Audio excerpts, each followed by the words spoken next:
Well, hello, ladies and germs. Good afternoon. It's your girl, Charity. I am coming at you live today from the great country of Peru. I'm in a city called Arequipa.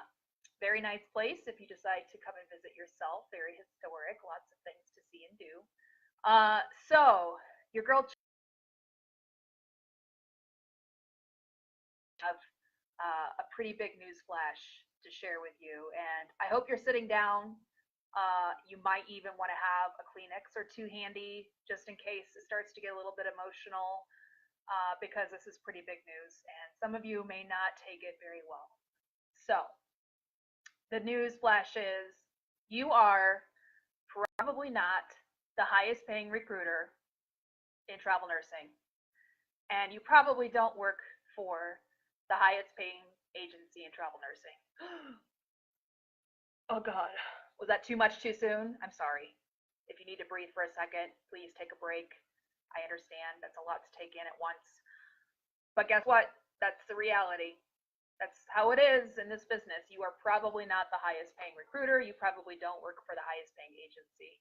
There's always somebody out there who is willing to throw in a few extra dollars and take somebody from you, try to entice somebody to work with them by, dangling the carrot in front of them, as we like to say. So, what do? Right? So you already know that this is your reality, and to be honest, this actually paralyzes a lot of recruiters. A lot of recruiters, once they think that they can't get past that hurdle, then it's like every other facet of their recruiting sort of takes a nosedive because they think, well, I can't outpay XYZ company. I can't outpay that recruiter at XYZ company. So what's the point, right? Why do I even bother? Um, but here's the thing: if you're not the number one paying, you have to be number one or close to it in other facets. So that's what I want to share with you today is how to differentiate yourself and still stand up next to the companies that are offering more money or next to the recruiter who is throwing a few more dollars into the ring for your traveler. So other ways that you can be number one. The first is that you can be the hardest worker for your candidates. And this is especially the case for newer recruiters because you don't have a lot of people on your desk, obviously, so you've got nothing but time. You can hustle it out for your candidates and you can work really hard for them. Now, granted, every recruiter should work hard, but you are at a particular advantage.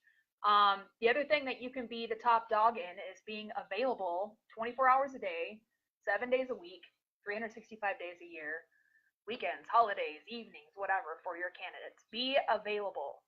And not only that, be accessible. So just telling somebody that you're available and then actually being available are two different things, right? So you have to practice what you preach. And along those lines, you want to be responsive. So if somebody sends you a text message or sends you an email, please don't let that stuff sit in your box all day.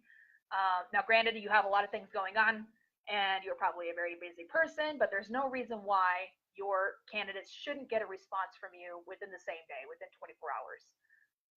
The other thing that you need to be really good at is being empathetic with your candidates. So the companies that tend to shovel the money and try to dangle those carrots, there's a reason why they have to do that. Is because there are other things that maybe they're not quite as good at. A lot of the feedback that I used to get when I was recruiting is that some of the travelers that I worked with felt like they were being treated like numbers. And so if you can differentiate yourself and be empathetic, put yourself on your traveler's side, be their advocate, treat them like human beings. Don't treat them like a potential contract or a commission check. Treat them like, put yourself in their shoes and understand what they're going through and put yourself on their level. Next thing is to be authentic. So be yourself. I know that authenticity and being authentic is sort of a foo-foo thing that's being thrown around quite a bit right now, but honestly, it's true and it works. If you can bring yourself and your full self to the table, you will attract the right people who want to work with you for the right reasons. Okay, so you have to understand that you as a person, you're going to be the perfect fit for a lot of different candidates, for a lot of different travelers. You're not going to be the perfect fit for all travelers. Okay? So you're going to drive with a lot of people, and your role and your job is to find those people. Find the people that you jive with, the ones that you can relate with, the ones you can empathize with, the ones you can have fun with, because God, you need to have fun with your candidates. It just makes the job that much more tolerable, right? So be authentic, bring your full self to the stage. And don't worry about working with every single candidate. That's not your job. There's plenty of recruiters out there. There are plenty of travelers out there. The market's huge. Don't worry about having to work with every single person. Work with the people that you feel like you can relate to. The next thing is to know your competition. And I know that's tougher for the newbie recruiters. I totally get it.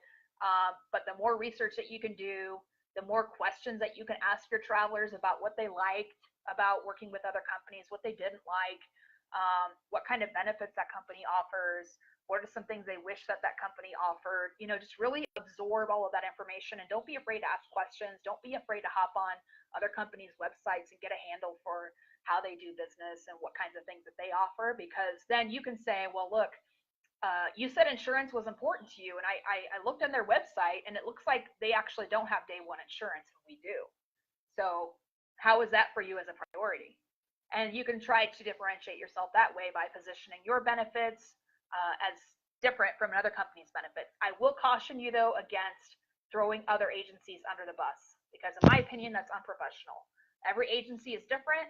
Every traveler is different. So certain travelers are going to gravitate toward certain companies. And the last thing that we want to do is throw another company under the bus, because ultimately it just makes us look bad, not the other company, right? So yeah, so that's basically it. So be the hardest worker, be available 24/7, 365, be responsive, be accessible, be empathetic, treat your candidates like they're human beings, because they are, even though sometimes they may not act like it. Be authentic, bring your full self to the table.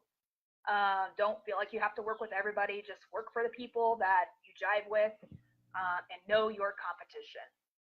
At the end of the day, guys, we want to work with the right people, okay? And the right people, if it came down to two choices, okay? If your candidate was trying to choose between working with you and going with another company who's paying a little bit more money a week, ultimately they will work with you, right? So you want to get to that point where the candidate feels so strongly about working with you that they're willing to give up a little extra pay, because they know ultimately they're going to have a better experience with you. So that's your goal, is to create that experience, be that recruiter that people are willing to turn down a few extra bucks to work for. Okay? I hope that helps. Thank you for listening. Please add your comments. Don't forget to visit us on our website. We've got a whole page full of blogs for you guys. We're on LinkedIn. We're on Instagram. We're everywhere. All right? So thank you for tuning in, and we'll see you next week. Peace out.